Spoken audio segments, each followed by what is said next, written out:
desarrollo de la unidad sobre metabolismo oxidativo y arrancamos con el desarrollo de la cadena mitocondrial de transporte de electrones y para continuar luego con la fosforilación oxidativa. Ya habíamos empezado a desarrollar algún concepto sobre cadena transportadora de electrones en la sesión última, pero yo quiero empezar con una animación. La animación, me van a disculpar, está en inglés, pero es muy gráfica y yo creo que la van a seguir. Vamos a tomar esa animación como una introducción para continuar luego con el desarrollo de la clase. Voy a presentar y espero que puedan seguirla. ¿Ok?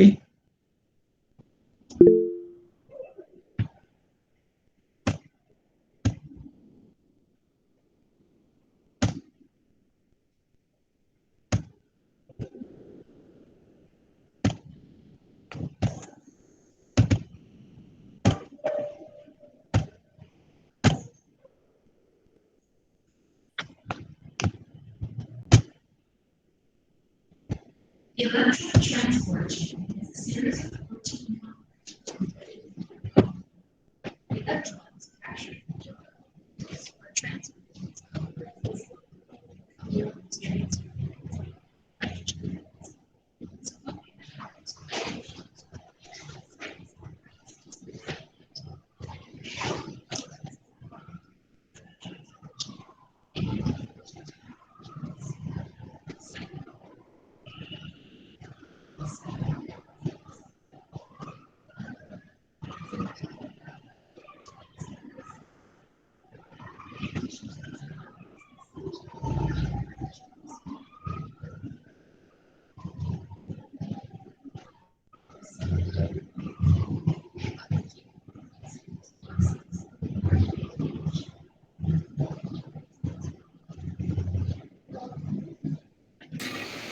Profesor, perdón, no se escucha el audio.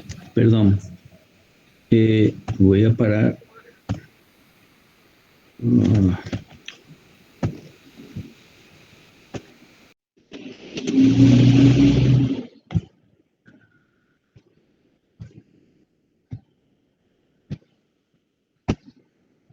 A ver, voy a poner más fuerte.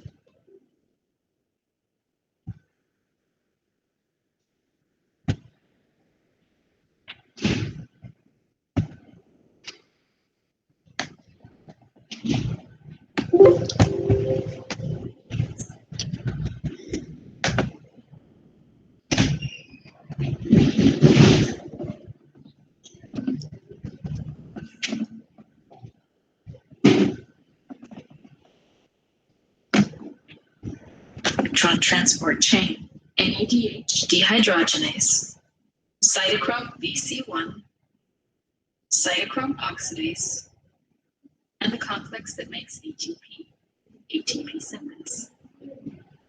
In addition to these complexes, two mobile carriers are also involved, ubiquinone and cytochrome C. Other key components in this process are NADH and the electrons from it. Hydrogen ions, molecular oxygen, water, and ATP and PI, which combine to form ATP. At the start of the electron transport chain, two electrons are passed from NADH into the NADH dehydrogenase complex. Coupled with this transfer is the pumping of one hydrogen ion for each electron. Next, two electrons are transferred to ubiquinone. Ubiquinone is called a mobile transfer molecule because it moves the electrons to the cytochrome BC1 complex. Each electron is then passed from the cytochrome BC1 complex to cytochrome C. Cytochrome C accepts each electron one at a time. One hydrogen ion is pumped through the complex as each electron is transferred. The next major step occurs in the cytochrome oxidase complex. This step requires 4 electrons. interact with a molecular oxygen molecule and 8 hydrogen ions. The 4 electrons, 4 of the hydrogen ions, and the molecular oxygen are used to form 2 water molecules. The other 4 hydrogen ions are functionals. This series of hydrogen ions creates a gradient. Potential energy in this gradient is used by ATP synthase to make from ATP and tRNA phosphate. The ATP synthesis steps you see here are discussed in greater detail in the ATP synthase gradients animation.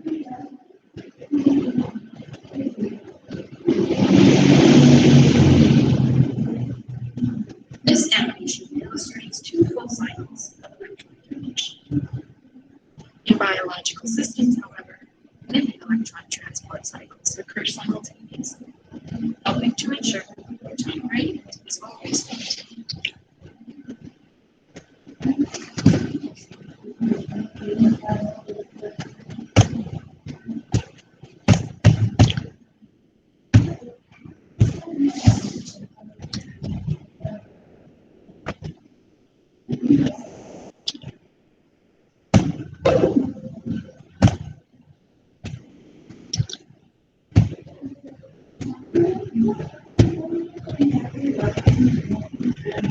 Ok, ¿pueden ver la presentación? Sí, profe, sí podemos ver. profe. Ok. Entonces, esto que acabamos de ver es una serie de procesos que está ocurriendo en las crestas mitocondriales, en la membrana interna mitocondrial, donde tenemos una muy alta proporción de proteínas y gran parte de esas proteínas son las involucradas en este sistema transportador de electrones, sobre los cuales vamos a entrar a discutir ahora. Ya en la clase pasada, la profesora Bielsi les mostró una serie de transportadores que permiten llevar especies del espacio citoplasmático hasta el interior de la matriz mitocondrial y también nos permite retirar de la matriz mitocondrial otras especies como por ejemplo ATP. Pasemos entonces a mirar cómo está organizada la cadena transportadora de electrones. De la animación espero que les haya quedado claro que es una secuencia en la que participan elementos fijos, que son proteínas integrales de membrana como el complejo 1, el complejo 2 que allí no se mencionó, el complejo 3 y el complejo 4, más ATP sintetasa. Pero también hay componentes móviles como la coenzima Q, también llamada ubiquinona, y esta proteína pequeña que actúa en la superficie de la membrana mitocondrial mirando al espacio intermembranal que se llama citocromo C. Y no hay en las mitocondrias una copia de este conjunto, sino una gran cantidad de estas proteínas, de manera que este proceso está ocurriendo simultáneamente con muchos de estos complejos. Como comentábamos tanto en la animación como antes, la coenzima Q no es una proteína y todos los demás son componentes proteicos. Y aquí vamos a encontrar enzimas con actividad deshidrogenasa y esas son flavoproteínas. A ver, Nancy Elizabeth Genes, ¿está presente?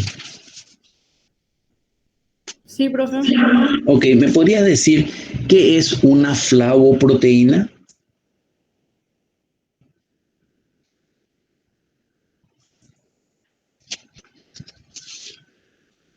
A ver, Flor del Carmen da Silva. ¿Estás presente? ¿Me podrías decir qué es una flavoproteína? Ya vimos más de una. A ver. Profe, ¿eso no era lo que contenía nucleótido? ¿Qué clase de nucleótido? Y FAT. FAT, muy bien. Pero no solamente FAT, también puede ser flavina mononucleótido. Muy bien. Gracias. También hay otro tipo de proteínas que se llaman proteínas de hierro no hemínico o proteínas sulfoférricas o sulfoferroproteínas, que son proteínas que contienen hierro, pero no está asociado al heme, como ya hemos visto en mioglobina y hemoglobina. Una tercera categoría de proteínas son las hemoproteínas, representadas por los citocromos. Y finalmente hay unas proteínas que actúan en conjunto con iones de cobre. O sea, estos son los 4 tipos de proteínas que vamos a ver dentro de los componentes proteicos de la cadena transportadora de electrones. En primer lugar, las deshidrogenasas con estructura de flavoproteínas las vamos a encontrar en el complejo 1, que se denomina NADH deshidrogenasa, cuya función es oxidar NADH recuperando NAD. Y en el complejo 2, que se denomina succinato deshidrogenasa. A ver, Ana Cecilia Almada, ¿estás presente? Hola, profe, sí estoy. Ok, ¿me podría decir si ya vimos succinato deshidrogenasa y dónde vimos succinato deshidrogenasa?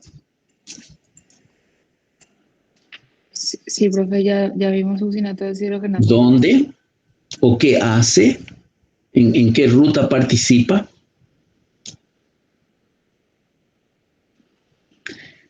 A ver, Sara Altenburger, ¿estás presente? Profe, ¿eso no está en el ciclo de Krebs? Sí, ¿qué hace?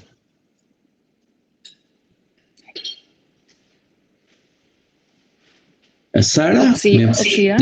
¿me podrías decir, Sara Altenburger, qué hace, qué reacción particularmente cataliza succinato deshidrogenasa?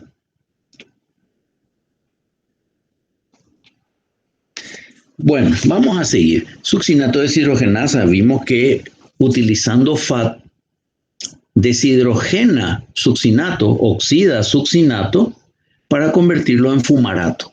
Y esto es una reacción típica de las deshidrogenaciones donde participa FAT, que es la aparición de un doble enlace.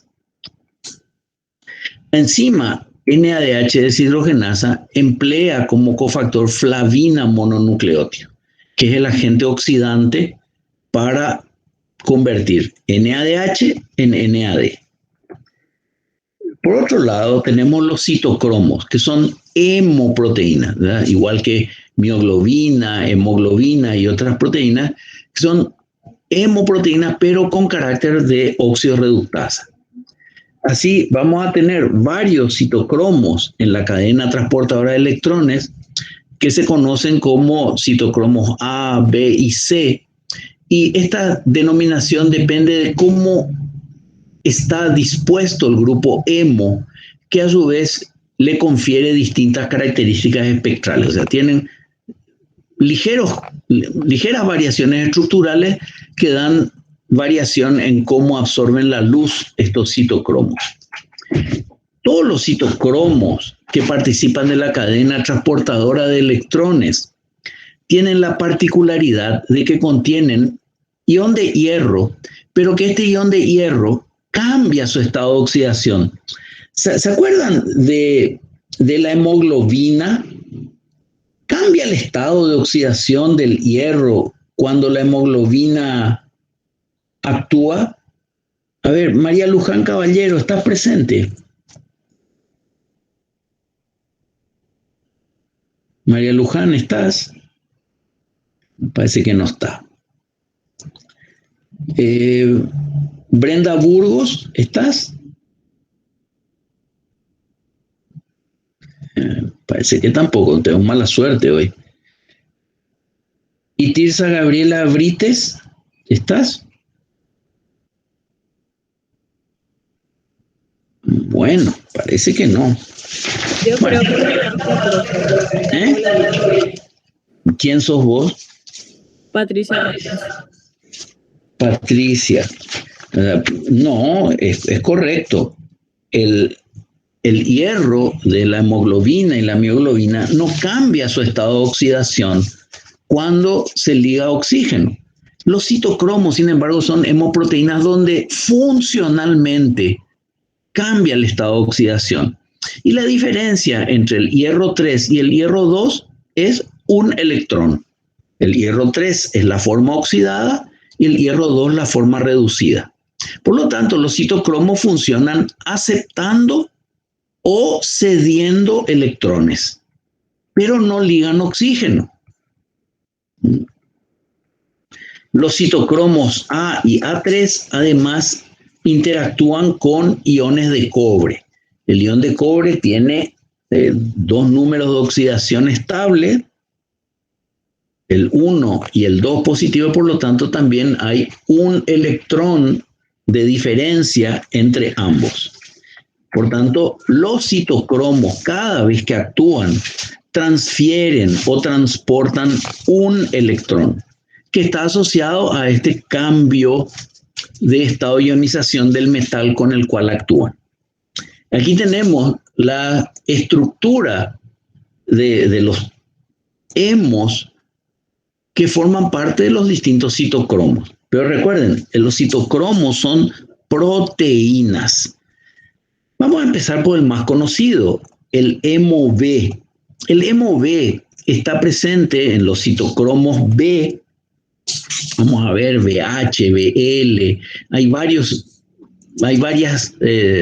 tipologías, variaciones en la estructura, sobre todo dado en la estructura de la proteína, pero contienen un hemo que es la protoporfirina 9 más hierro. Protoporfirina 9 ya la habíamos visto presente en mioglobina y hemoglobina, ¿verdad? Recuerden sus grupos metilo, vinilo, metilo, vinilo, metilo y los dos propionatos.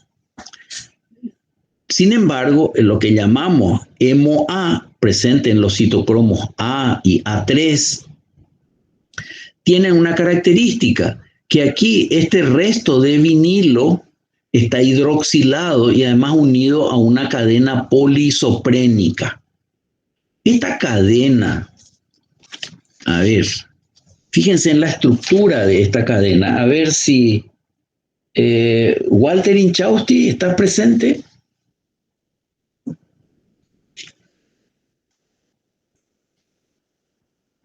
Enzo Grisetti, ¿estás presente? María Fernanda García.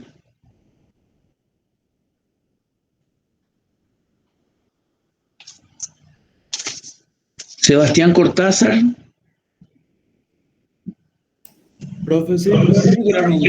Sebastián, ¿sos vos? Sí, soy yo. Ok, decime, esta cadena que está pintada en azul, ¿qué característica le confiere a este hemo? Fíjate lo que hay, carbono, carbono, carbono, carbono, carbono, repetido 3 veces, o sea que hay una cola de 15 átomos de carbono. Y no le va a ser que sea polar, que sea insoluble. Exacto, le va a dar apolaridad o sí, podemos decir carácter hidrofóbico. Muchas gracias. Y sin embargo, en los citocromos C y C1 nos encontramos el hemo C, donde dos residuos que originalmente eran vinilos han reaccionado con restos de cisteína de la proteína y están unidos covalentemente por un puente de tipo tioéter. Así que hay diferencias, ligeras diferencias estructurales en los grupos hemo. Verán que aquí tenemos un grupo aldehído, aquí tenemos reducción de los vinilos y unión a oxígeno, aquí oxidación porque entró un OH y unión a una cadena hidrofóbica. Pero todos ellos tienen su parte activa en este ion de hierro que cuando recibe un electrón se reduce. Las proteínas sulfoférricas son proteínas que contienen hierro, pero no está ligado a hemo. Por eso también van a ver en los textos como NHI. Esto viene del inglés, que quiere decir non-heme iron, hierro no hemínico. Estas proteínas también contienen azufre inorgánico. Y el ion de hierro también va a interactuar con restos de cisteína de la proteína. Entonces, es un conjunto que contiene hierro iónico, y el hierro iónico, ¿qué va a poder transferir? Giovanna Corio, ¿me podrías contar eso? Giovanna, ¿estás? Parece que no está Giovanna. Andrea Ascona.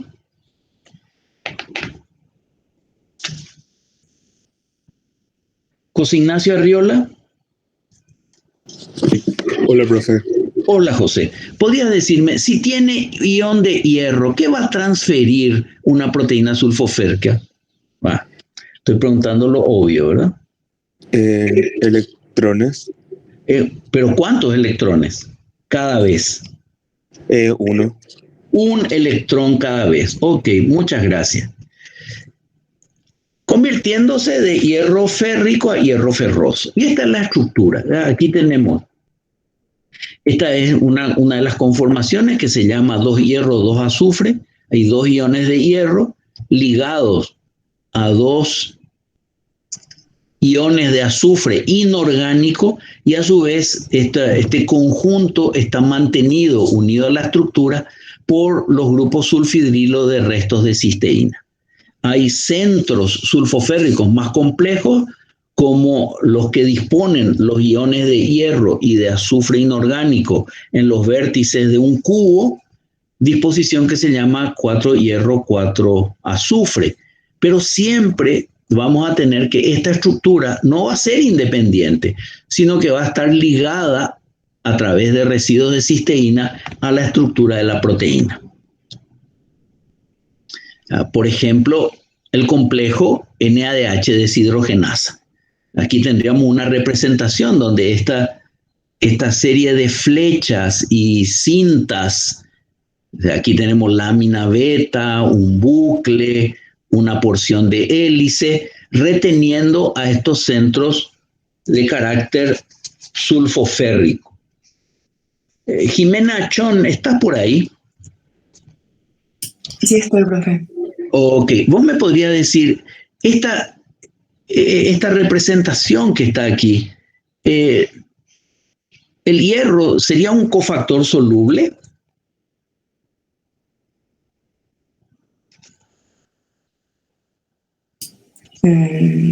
¿Se puede retirar esto de aquí? ¿El hierro de aquí lo puedo retirar? No. No, porque está unido a los residuos de cisteína, ¿verdad? O sea, ¿podrías decirme aquí atrás qué tipo de estructura estás viendo, esto que estoy señalando? Hélice alfa. ¿Y qué nivel de estructura es eso? Secundaria. Secundaria. Muchas gracias, Jimena. Dale, profe. El otro componente, que seguro lo conocen muchos de la publicidad, ¿verdad? Dice, esta crema contiene coenzima Q10. Es decir, la coenzima Q también se denomina ubiquinona. Y el nombre ubiquinona se debe a que es ubicua. Eso quiere decir, la encontramos en todos los seres vivos. Es un derivado de quinona, es decir, un anillo aromático que tiene una cadena isoprenoide. Esa misma cadena que antes Sebastián nos comentaba que le daba hidrofobicidad, solo que en el caso de los mamíferos tiene 10 unidades de isopreno, por eso se le llama también coenzima Q10. Y es un transportador móvil de electrones, porque está disuelto en la porción hidrófoba de la membrana interna de las mitocondrias. Ese transportador puede recibir equivalentes de reducción. Recuerden que el equivalente de reducción significa recibir electrones y protones, o sea, el equivalente a átomos de hidrógeno desde la NADH deshidrogenasa del complejo 1, de succinato deshidrogenasa, que ya habíamos visto en la clase anterior como componente del ciclo de Krebs y también del componente 2 de la cadena transportadora de electrones, y de una proteína que está asociada, una enzima que está asociada a la beta oxidación de ácidos grasos, que se llama acil-CoA deshidrogenasa. Es un transportador de 2 electrones. Fíjense que hasta ahora ya hemos visto otros transportadores de 2 electrones. Verónica López Molina, ¿estás presente? No, parece que no. A ver. Talía Jara. Tampoco. Hola, profe. Jara soy yo. Talía, ok. Contame, aparte de la coenzima 2, ¿qué otros transportadores de 2 electrones vos conocés? No puede ser.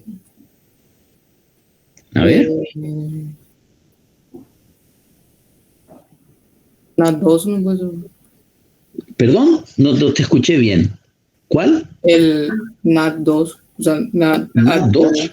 No, NAD. Solamente NAD, no, 2 no. No, sí, no. ¿Es solamente NAD? Sí, eso conozco. Ah, ok. Y, a ver, Catherine Isfran, ¿estás presente? Sí, profe. ¿Me podrías mencionar 2 transportadores de 2 electrones que no sea la coenzima Q? ¿Podría ser FAT1, profe? FAT-H. FAT, no, FAT es un transportador. Esa es la forma oxidada. ¿Y cuál sería otro?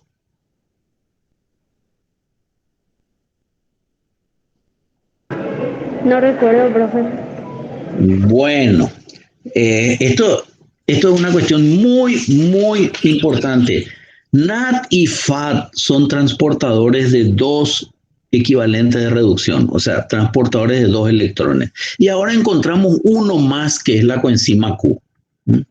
Transfiere los electrones al complejo 3, o sea, sirve para conectar los complejos 1 y 2 con el complejo 3. Dijimos que es una quinona que tiene una cadena isoprénica que en nuestro caso esta N vale 10. Por lo tanto, esta cadena es muy larga y muy extendida, dándole hidrofobicidad.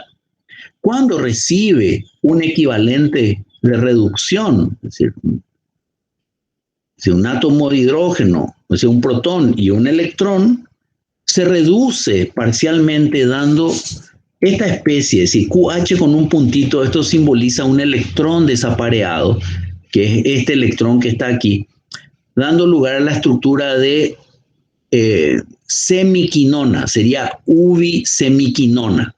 Y es una forma de radical libre, pero es un radical libre transitorio porque al recibir el otro equivalente de reducción se convierte en ubiquinol o coenzima Q reducida. Aquí tenemos la coenzima Q en su estado oxidado,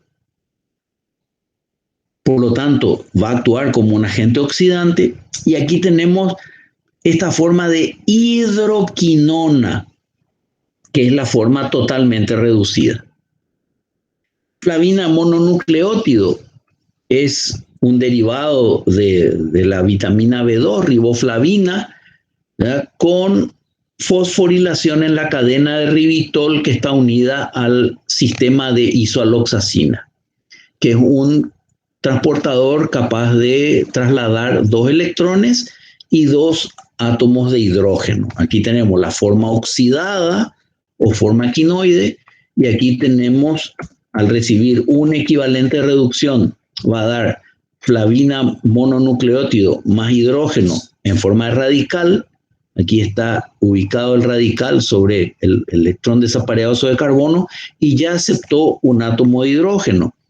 Y con otro equivalente de reducción va a dar FMNH2, que es la forma totalmente reducida, que tiene una estructura similar a la de FADH2.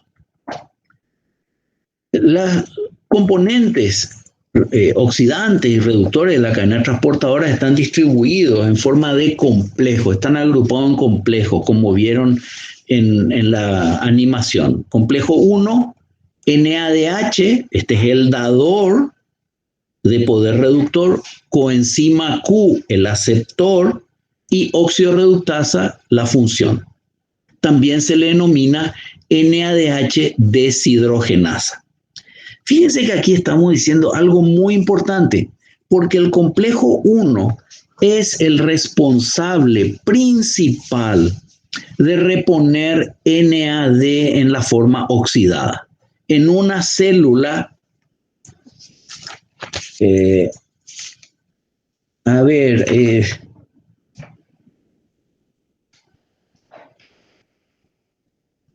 Nancy Geles, ¿estás? Sí, profe. Ok. ¿En qué células el complejo 1 es responsable de reponer NAD? ¿Células con qué tipo de metabolismo? Aeróbico. Aerobio, ok. Sí. Muchas gracias. Porque cuando el metabolismo es anaerobio, no tenemos la participación de la cadena transportadora de electrones. El complejo 2 se llama succinato, coenzima Q óxido reductasa. El complejo 3, coenzima Q, aquí sería el componente reductor, citocromo C, el aceptor, óxido reductasa. Y finalmente, el complejo 4 recibe el nombre de citocromo C oxidasa. Ana Cecilia Almada, ¿está presente? Sí, profe, acá estoy. Ok, ¿me podrías decir por qué el complejo 4 se llama citocromo C oxidasa y no deshidrogenasa, por ejemplo? ¿Y por qué oxida, profe, pero sin sacar hidrógeno? Todos los complejos oxidan, pero este oxida de una manera especial.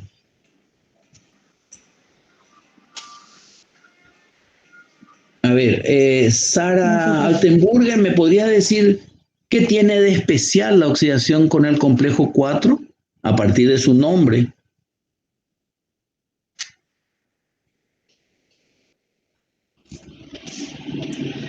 Fabricio Campis, ¿está presente?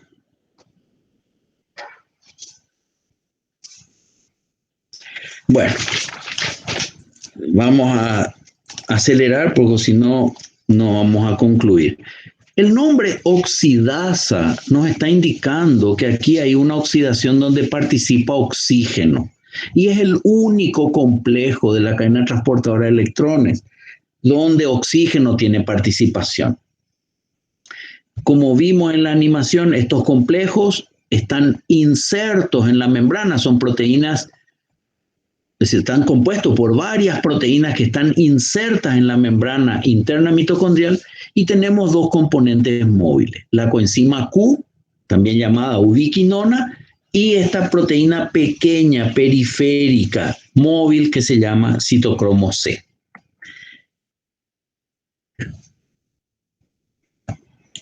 El NADH, que viene de las reacciones de deshidrogenación del ciclo de Krebs, de la oxidación de piruvato, de la oxidación de los ácidos grasos, de la oxidación de glutamato y otros esqueletos carbonados de aminoácidos, ¿qué va a hacer? Llega al complejo 1, reduce a flavina mononucleótido, con lo cual NADH, ¿en qué se convierte ahora? A cualquiera me puede decir. A ver, ¿en qué se convierte? En NAD. ¿Quién fue vos? Valeria. Valeria, ¿qué es, por favor? Valeria Graciela. ¿Perdón? No te escucho. Valeria Graciela. Ok. Gracias, Valeria. Se convierte en NAT, ¿verdad? Por eso quiero recalcar esto. El complejo 1 es el que efectivamente repone NAT en su forma oxidada en células que tienen mitocondria. Entonces, si NAT se oxida, flavina mononucleótido se reduce. Y se reduce formando FMNH2. A su vez, flavina mononucleótido se oxida pasándole los electrones a un centro sulfoférrico, a otro centro sulfoférrico, y finalmente le pasan tanto electrones como átomos de hidrógeno a la coenzima Q, que se reduce. Y nos queda nuevamente oxidado el complejo 1. Aquí pasa algo muy importante, que este proceso de oxidación, que es termodinámicamente exergónico, como todas las oxidaciones, retiene parte de esa energía bombeando protones desde la matriz mitocondrial hacia el espacio intermembranal de la mitocondria. ¿Cuánto? 4 protones por cada NADH que se oxida.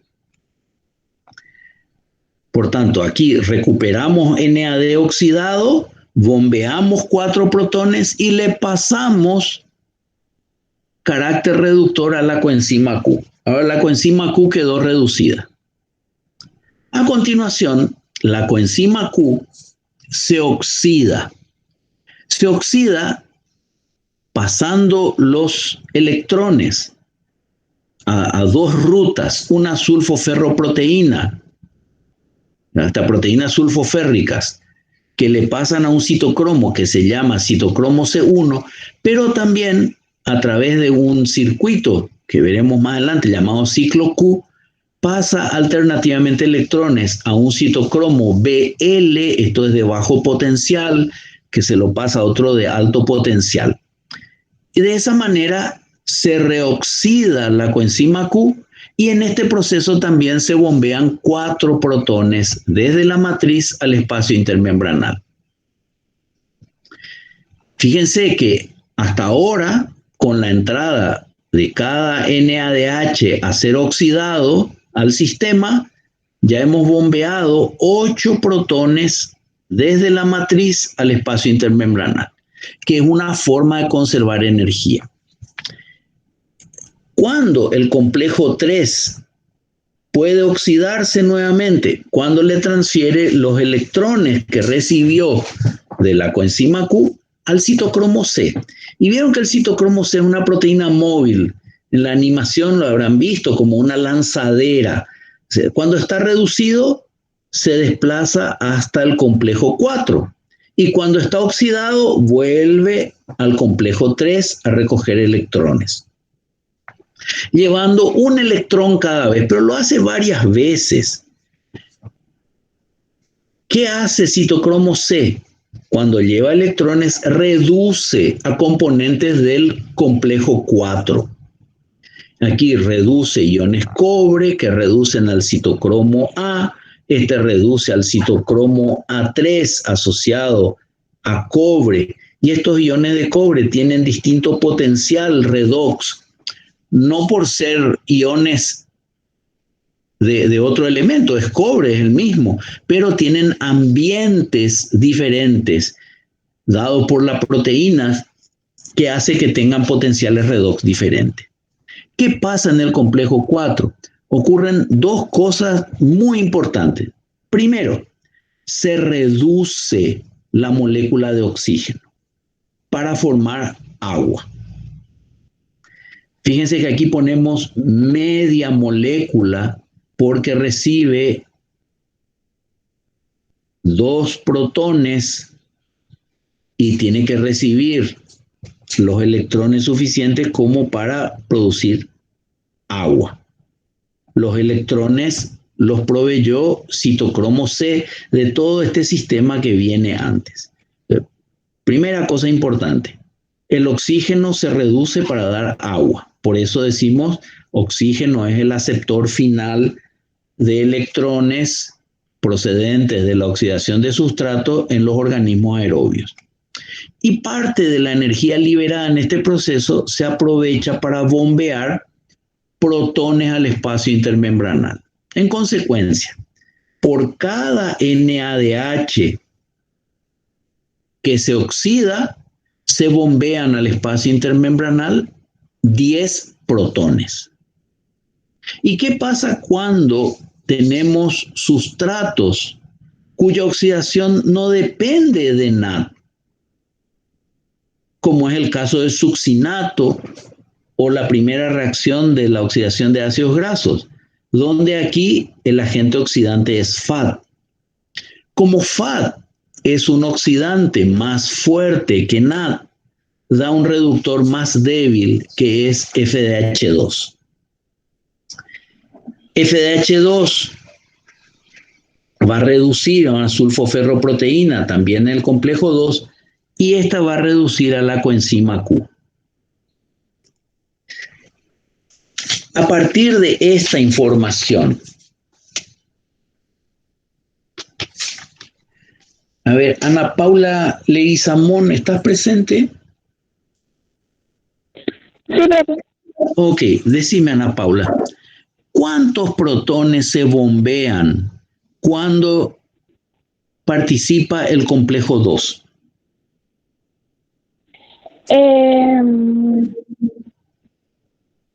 ¿Dos? No. 0. No, cuando participa el complejo 2, en total, los electrones ingresan a la coenzima Q y aquí se bombean 4 y seguimos el recorrido y 2 más. Quiere decir que en total 6. 6. ¿Por qué rinde menos? Porque estamos utilizando un reductor más débil. FDH2 es menos reductor que NADH. Y aquí encontramos una razón por la cual la mayor parte de nuestras reacciones de deshidrogenación se hacen con NAD. Fíjense hasta ahora cuántos sustratos hemos visto que son oxidados por NAD. Gliceraldehído 3-fosfato en la glicólisis, hemos visto a piruvato en la piruvato deshidrogenasa, isocitrato, alfa-cetoglutarato, malato. También les comentaba la profesora Bierzi entre la anaplerosis, glutamato, también la mitad de las oxidaciones de la beta-oxidación tienen que ver con la participación de NAD. Y eso es porque genera NADH, que es un muy fuerte reductor, que cuando se reoxida y transfiere finalmente los electrones a través de este sistema al oxígeno, se bombean 10 protones al espacio intermembranal. Mientras que sustratos como succinato, glicerol 3-fosfato o la primera oxidación de la beta-oxidación de los ácidos grasos utilizan FAD y eso rinde menos porque los equivalentes de reducción entran a partir de coenzima Q y el complejo 2 no bombea protones. Aquí no hay ninguna salida de protones asociada a la función de este complejo. Esto que hemos descrito con esta transparencia lo vamos a ver rápidamente expresado más adelante. Profe, Sí. ¿te puedo pedir que me expliques otra vez el complejo Q? No, vamos ahora a explicar. Primero, yo quiero que ustedes tengan la visión de conjunto. Ahora vamos a entrar en los detalles, ¿sí? El complejo 3 no bombea protones. En realidad, el ciclo Q está asociado al complejo 3, porque si a la coenzima Q no se le retiran los electrones por parte del complejo 3, no va a haber bombeo. ¿Se entiende? Sí, o sea, siempre el bombeo Recuerden que bombear es hacer trabajo. Está asociado a reacciones de oxidación-reducción. O sea, si no hay oxidación, que es proceso exergónico, no va a haber bombeo, que es un proceso endergónico. ¿Estamos de acuerdo? Sí, profe. Ok, vamos ahora a mirar el detalle. Complejo 1, NADH, coenzima Q-óxido de reductasa, complejo integral de membrana mitocondrial interna, tiene flavina mononucleótido, que por la acción de NADH se reduce a FMNH2, y tiene varias subunidades peptídicas con proteínas sulfoférricas, 7 de 4 hierro, 4 azufre y 2 de 2 hierro, 2 azufre. El NADH cede los electrones a flavina mononucleótido, esto a los centros sulfoférricos, y de ahí reducen a la coenzima Q. Y se libera en este proceso suficiente energía como para pasar 4 protones contra gradiente de la matriz al espacio intermembranal. El complejo 2 o succinato coenzima Q-óxido reductasa, ubicado en la membrana interna mitocondrial, es el mismo que vieron al desarrollar el ciclo del ácido cítrico, o ciclo de Krebs, para convertir succinato en fumarato por deshidrogenación mediada por FAT. En consecuencia, el hidrógeno y los electrones son aceptados por FAT, que se convierte en FAT reducido o FADH2, que transfiere también electrones a la coenzima Q a través de las reacciones del propio complejo que involucra una proteína sulfoférrica. Y aquí, concepto importante, este complejo no bombea protones desde la matriz al espacio intermembranal. ¿Por qué? Porque usa un reductor más débil, entonces la diferencia de potencial no es suficiente para ese proceso. Y aquí vamos con el complejo 3.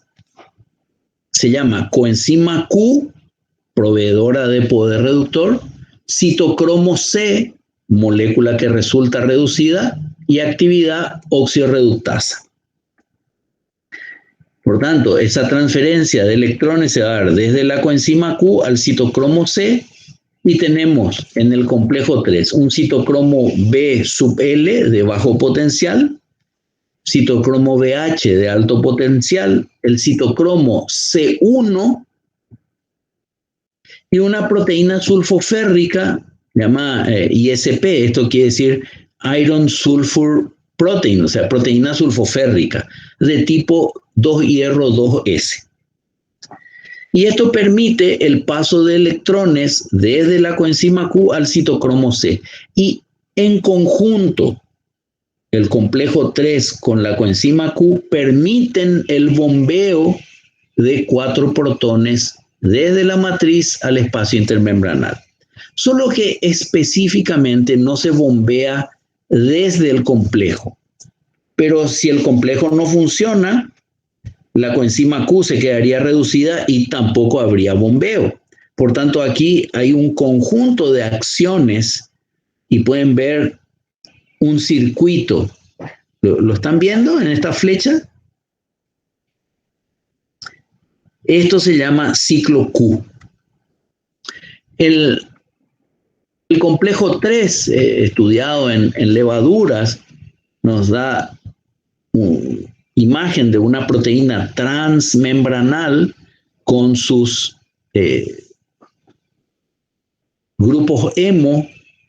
Es un homodímero, o sea, dos monómeros iguales, conteniendo cada uno 2 grupos hemo, y en la parte más periférica, capacidad de interaccionar con citocromo C, y aquí tenemos los hemo adicionales, pero de tipo C, y la proteína sulfoférrica con la cual interactúa.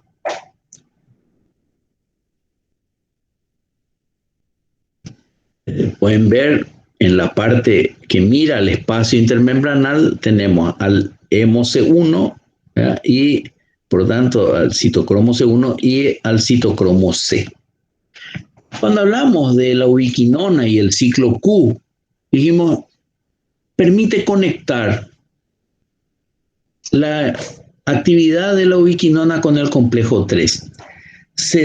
Es muy interesante ver que desde esta función en adelante, ya hasta el final no vamos a tener más bombeo de protones y vamos a tener solo transferencia de electrones. Sin embargo, la coenzima Q venía transportando electrones y átomos de hidrógeno. Entonces los átomos de hidrógeno se bombearon y los electrones se pasaron al complejo 3.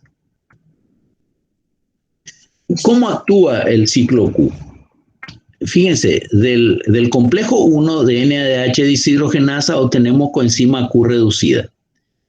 Coenzima Q reducida va a bombear, va a enviar al espacio intermembranal 2 protones y los electrones se van a pasar a una proteína sulfoférrica. Esta es del complejo 3.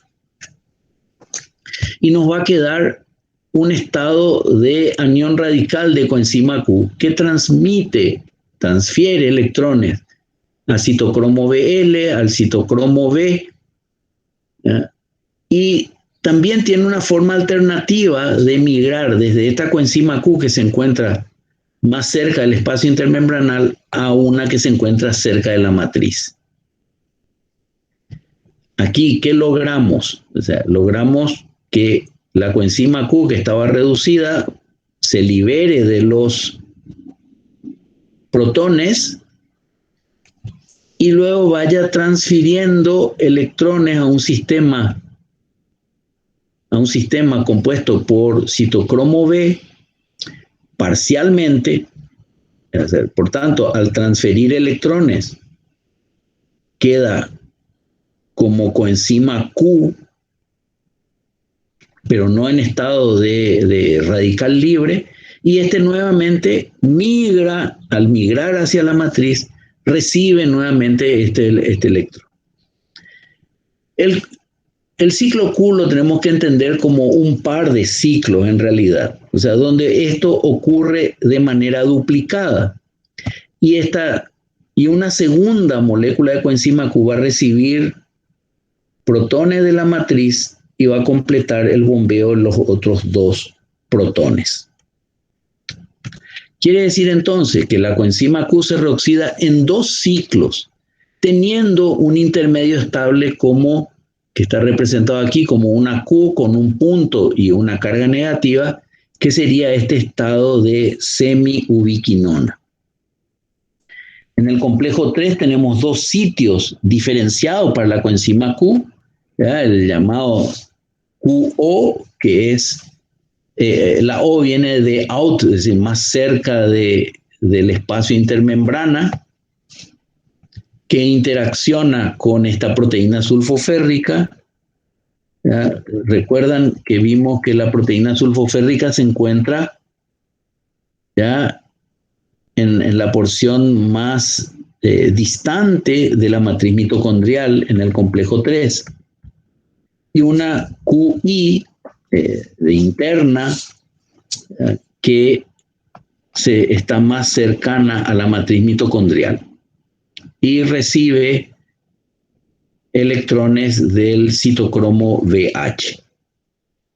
Entonces, no le voy a repetir la secuencia que ya vimos, el primer ciclo, el segundo ciclo, y estas son las reacciones. Entonces, ¿cuál es la importancia del ciclo Q? El ciclo Q lo que nos permite es que la coenzima Q reducida se oxide, que los electrones que traía se transfieran a 2 moléculas de citocromo C1 que se reducen y que 4 protones, 2 que estaban en la matriz y 2 que venían con la coenzima Q, pasen afuera. Esto resume la actividad del ciclo Q. Pero como necesitamos que los electrones pasen Finalmente, al citocromo C1 del complejo 3, decimos que ciclo Q y complejo 3 actúan juntos para permitir el bombeo de 4 protones.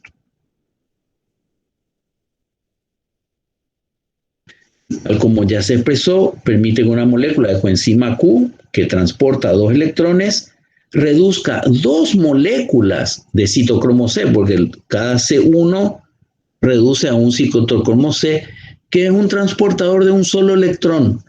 Esto es muy importante, que no haya ni exceso ni defecto de electrones, porque puede dar lugar a la generación de especies reactivas de oxígeno, como realmente ocurre. Al mismo tiempo de permitir el bombeo de 4 protones de la matriz al espacio intermembrana. El citocromo C, o sea, esta proteína pequeña, una proteína monomérica de una baja masa molecular, solo transporta electrones, está asociada a la porción externa de la membrana interna mitocondrial, no es una proteína integral de membrana, por eso dice soluble, es móvil y no forma parte de un complejo estable, es decir, funciona como una lanzadera, así como vieron en la animación. Recoge electrones del complejo 3 y los traslada al complejo 4. Y finalmente, citocromo C oxidasa es el nombre del complejo 4 porque oxida, y al decir oxidasa con oxígeno, al citocromo C. Es un homodímero que tiene 13 subunidades en cada protómero. Fíjense, hay una gran cantidad de hélices que atraviesan la membrana. Eso es muy típico de las proteínas transmembranales. Recuerden, los transportadores de glucosa también tenían varias porciones de alfa hélice que atraviesan la membrana. El receptor de adrenalina también tiene ese tipo de estructura. ¿Quiénes componen el citocromo C oxidasa o complejo 4? Tenemos 4 centros de oxidorreducción compuestos por citocromo A. Recuerden que cada vez que decimos citocromo, estamos refiriéndonos a los iones de hierro que estos citocromos tienen asociados. Citocromo A, citocromo A3, átomos de cobre B y un par de átomos de cobre en un centro de cobre A. O sea, el cobre se encuentra originalmente como ion cúprico con carga 2 positivo y cuando recibe un electrón se convierte en ion cuproso con carga 1 positivo. Este complejo cataliza la oxidación utilizando electrones que vienen de 4 moléculas de citocromo C, que van a terminar reduciendo esos 4 electrones a una molécula de oxígeno, o sea, 2 electrones por cada átomo para producir agua. Por tanto, la reacción global de este citocromo balanceada sería 4 moléculas de citocromo C, cada una aportando un electrón, más una molécula de oxígeno, más 4 protones, nos da 4 moléculas de citocromo C oxidado y una molécula de agua. Perdón, 2 moléculas de agua, porque partimos de una molécula de oxígeno. Este es el modelo molecular del sitio activo del complejo 4, donde vemos el primer centro de cobre, donde los iones cobre están asociados a restos de aminoácidos. O sea, aquí C representa cisteína, por lo tanto van a ser los sulfidrilos de cisteína, y estas H representan restos de histidina, que son los responsables principales de mantener esos iones de cobre en posición.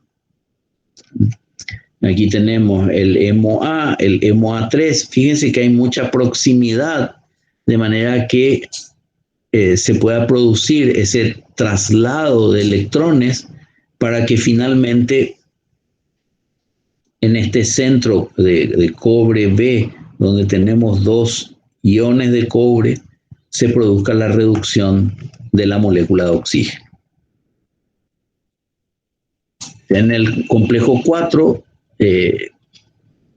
este transportador de electrones en el hierro del hemo puede reaccionar directamente con oxígeno. Es el único citocromo de la cadena que reacciona con oxígeno, reduciéndolo a agua. Entonces, el citocromo C reducido pierde un electrón que se transfiere al cobre A, que se reduce, y el citocromo C se oxida y puede entonces nuevamente regresar hacia el complejo 3 para recuperar un electrón. El cobre reducido en posición A reduce al hierro del citocromo A y este a su vez se oxida liberando un electrón que se traslada al citocromo A3, que está asociado al cobre B, dando las especies reducidas correspondientes. Y esto finalmente reacciona con oxígeno en presencia de 4 protones para, a partir de una molécula de oxígeno, producir 2 moléculas de agua con el concurso de 4 electrones. Aquí tenemos una representación esquemática, ¿ya?, donde los equivalentes de reducción que ingresan por NADH llevan el trayecto complejo 1, coenzima Q, complejo 3, citocromo C, complejo 4, hasta llegar al oxígeno, con el bombeo de 10 protones al espacio intermembranal por cada NADH más protón que se ha oxidado.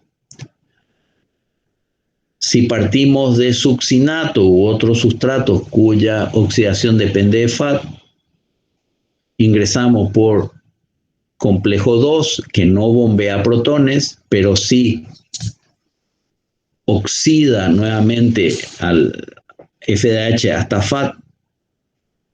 Los electrones se transfieren a coenzima Q, complejo 3, citocromo C, complejo 4, y son aceptados por oxígeno, dando lugar a bombeo aquí de 4 protones y aquí de 2, es decir, de 6 protones.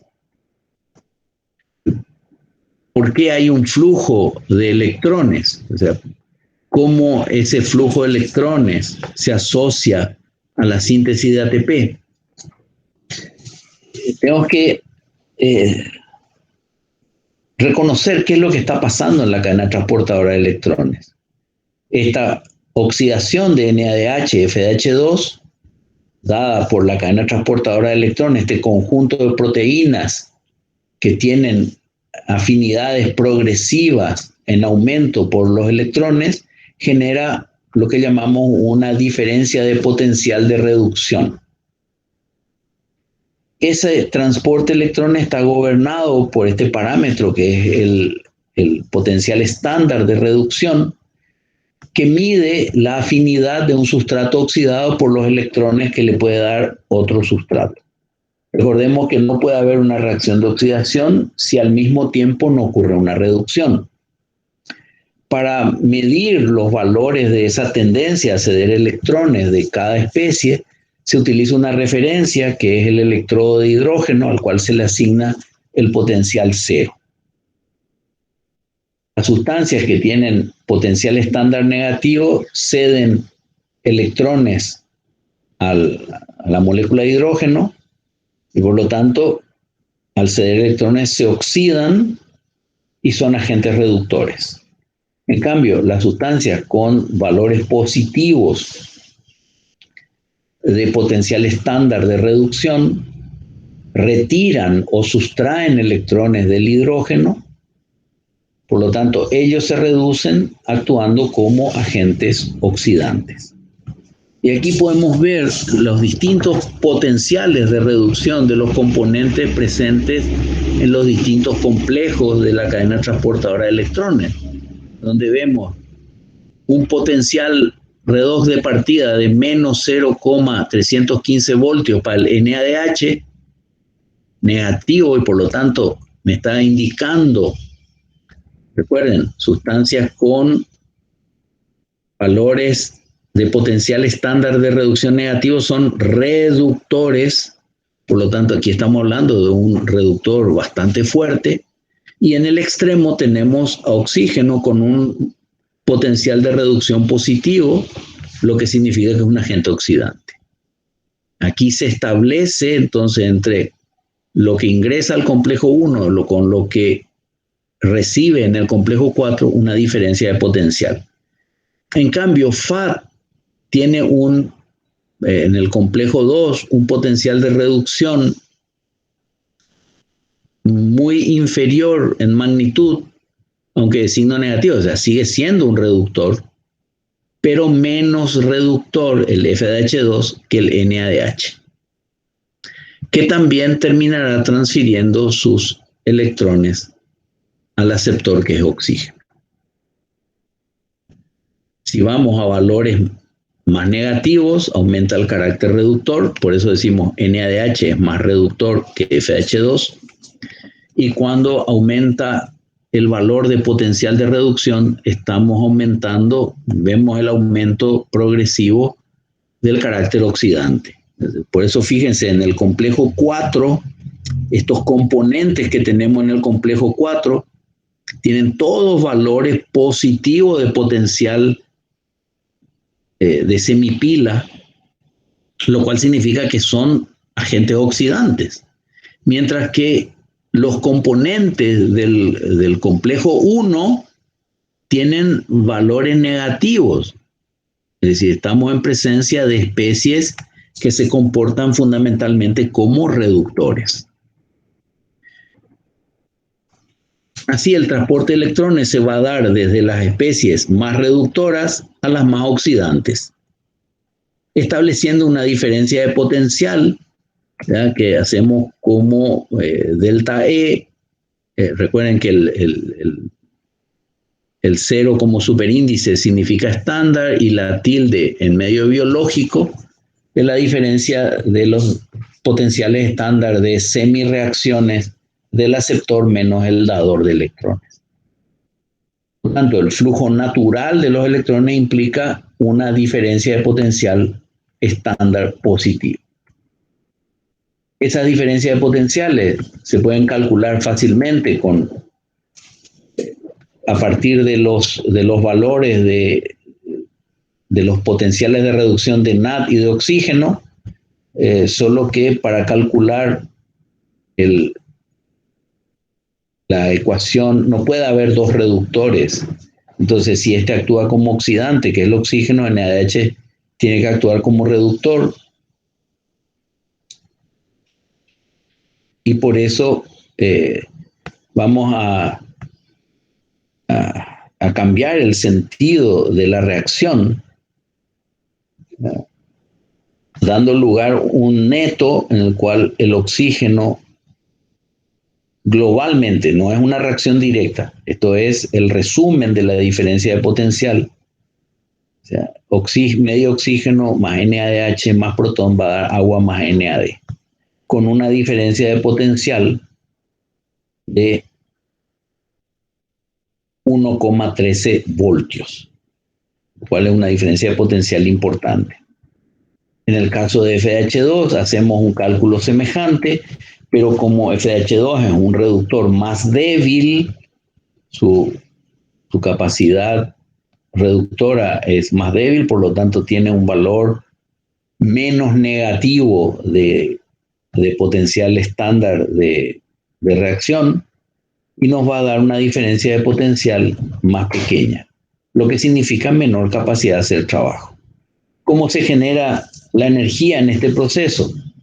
Ya vimos cómo fluyen los electrones, y ese valor positivo de diferencia de potencial está relacionado con un valor de variación de energía libre estándar biológico que es negativo. Mediante esta ecuación, o sea, delta G es igual a menos N, el número de electrones transferidos, por F, la constante de Faraday, por delta E.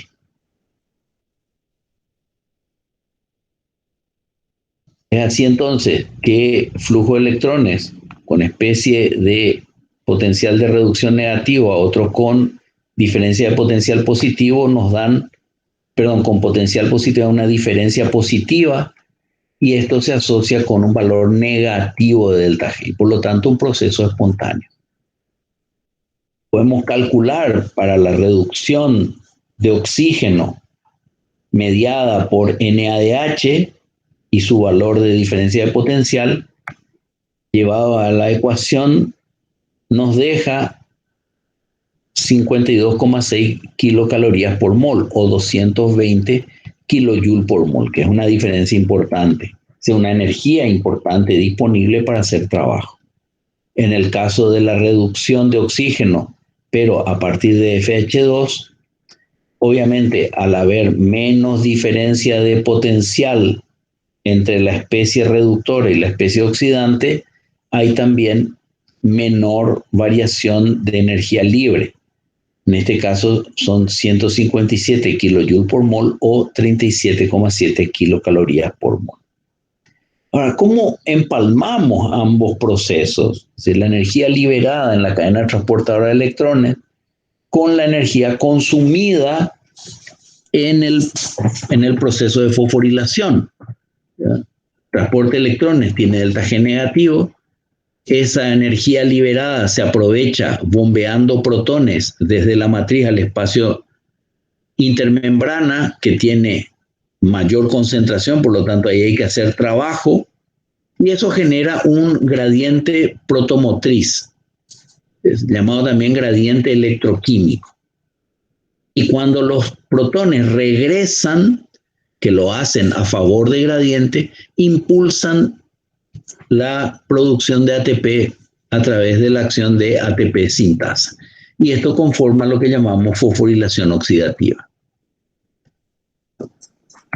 Como vimos, por cada NADH que ingresa al sistema y se oxida, se bombean 10 protones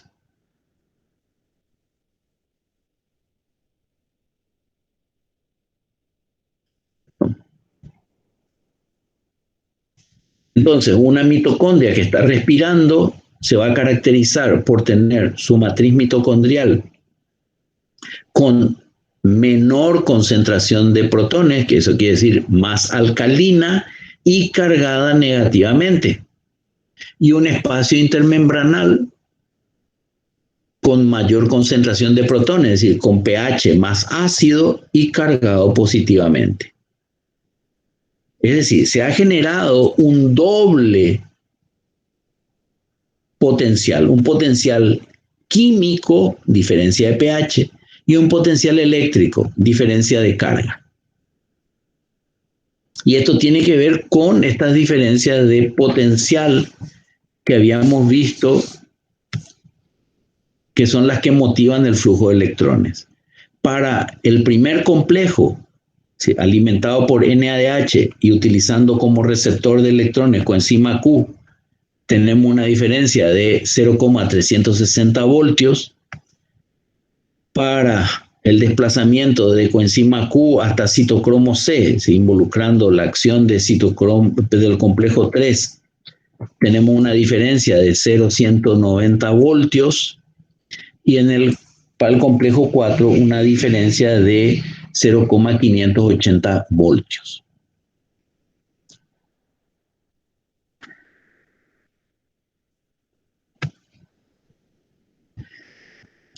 Tiempo atrás se pensaba que era en estos complejos donde se produce, ahora sabemos que se produce el bombeo de protones, decían ahí se sintetiza ATP. En realidad no es que ahí se sintetiza ATP, sino que en conjunto es la diferencia de potencial electroquímico la que favorece esa producción de ATP. Con esta explicación terminamos la presentación 7.4 y de momento, ¿qué tenemos? Tenemos que ingresaron especies reductoras como NADH o succinato, que a través de FH2 y un sistema transportador de electrones terminan reduciendo al oxígeno con 4 electrones por cada molécula de oxígeno o 2 por cada átomo, produciendo agua, y así se constituye oxígeno en el aceptor final de electrones. Y voy a hacer una última pregunta. A ver,